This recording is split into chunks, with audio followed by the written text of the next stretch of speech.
नमस्कार मंडळी, काबूगिरीमध्ये आज आपण बघणार आहोत खिचडी भात. साहित्य: धुतलेले डाळ तांदूळ, कांदा, टोमॅटो, बटाटा, कढीपत्ता, मसाले, खडे मसाले, आलं लसूण पेस्ट आणि कोथिंबीर.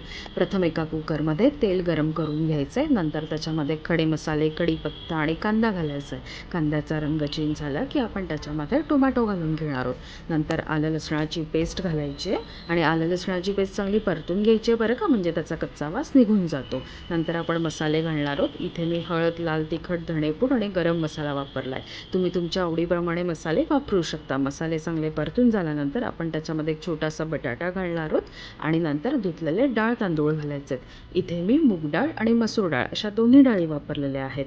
मिश्रण चांगलं एकजीव करून झाल्यानंतर आपण त्याच्यामध्ये गरम पाणी घालायचं आहे.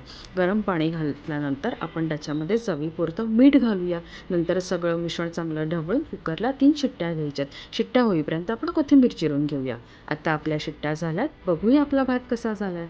काय मस्त घमघमाट सुटला आहे भाताचा. नंतर तूप आणि कोथिंबीर घालून भात सारखा करून घ्यायचा आहे आणि हा गरम गरम खिचडी भात तूप आणि दह्यासोबत सर्व्ह करायचा आहे. थँक्यू.